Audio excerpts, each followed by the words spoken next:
This year, the World Health Organization declared that COVID pandemic is no longer a global health emergency.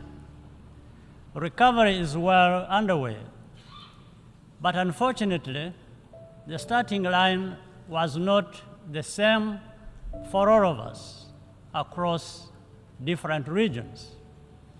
This year's SDG Summit has once again raised the alarm about slow pace of SDG implementation, and I commend the Secretary General for the sharp focus he is bringing to this issue. Developing countries are constrained by a debt crisis, including higher costs of borrowing. This is causing economic disparities to widen and slowing down our collective progress towards the Sustainable Development Goals. The primary cause of this crisis is high interest rates in developed economies in order to correct for years of quantitative easing. At the same time, developing countries face exaggerated risk premiums for both currency and political risk, which are simply unjustified. We need serious cooperation to address this.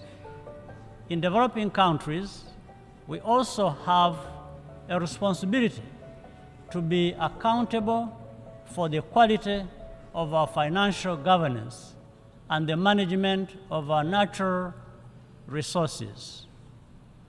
Increasing access to finance also requires reform of our global financial institutions. In this regard, we welcome the proposals of the Bridgetown Initiative, as well as the Paris Summit for a new global financing pact.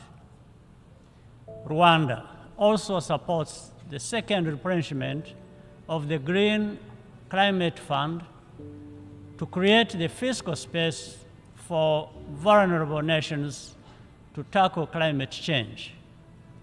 Africa and small island developing states, many of which are represented in the Commonwealth, want to work with partners and be part of the solution. That is an important outcome of the recent African Climate Summit held in Nairobi under the leadership of President William Ruto. However, we must not only cool down on climate, we must also cool down on conflict. Today, there is no sign of ongoing conflicts ending anytime soon. We do not even see hope from those with the most influence that an end is in sight. Innocent lives are left alone to carry the burden of this instability. That is a profound injustice. The migration crisis is a case in point.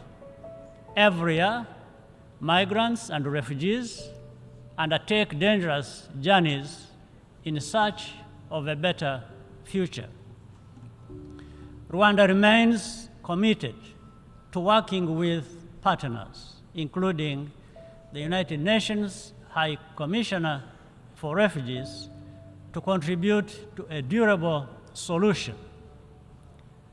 This decision is informed by our experience and knowing firsthand the pain of losing everything and not having a place to call home.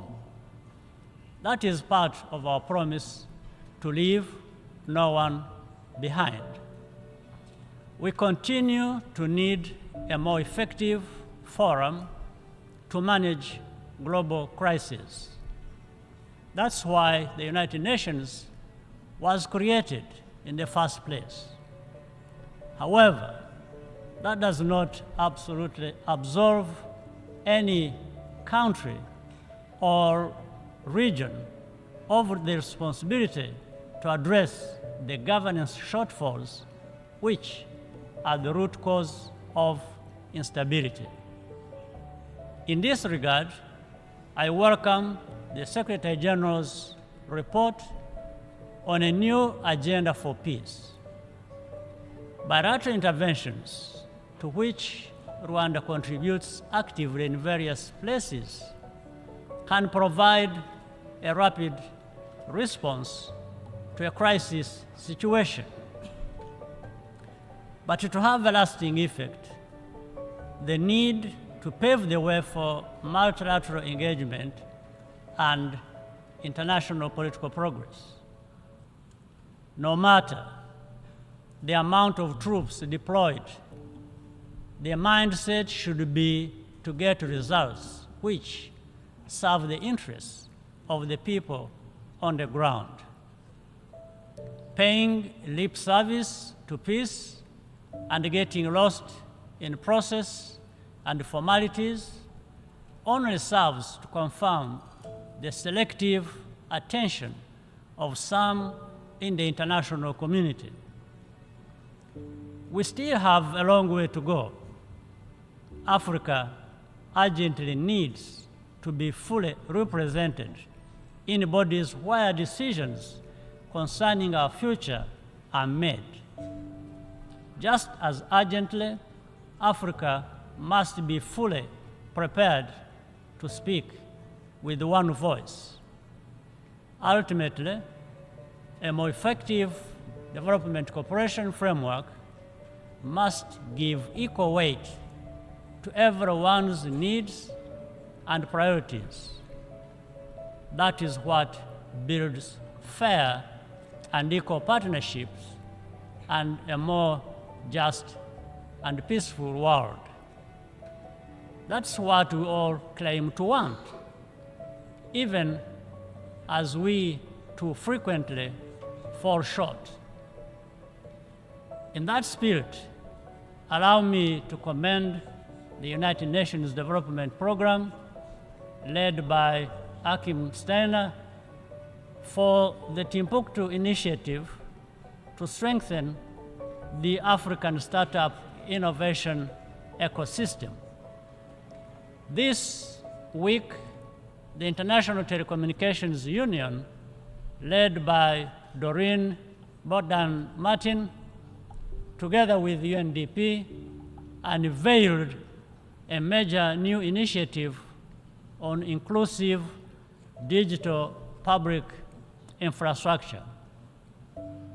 Rwanda is very happy to be associated with these efforts, which show the United Nations at its best. For Rwanda, the source of our solidarity comes from our commitment to never allowing a repetition of the tragedy that was inflicted on us nearly 30 years ago. We continue to remain grateful to all who have accompanied us on our journey as we plan to commemorate the genocide against the Tutsi for the 30th time in April 2024. To conclude, I look forward to welcoming leaders at the third United Nations Conference on landlocked developing countries, which Rwanda will host in June 2024. I thank you for your kind attention.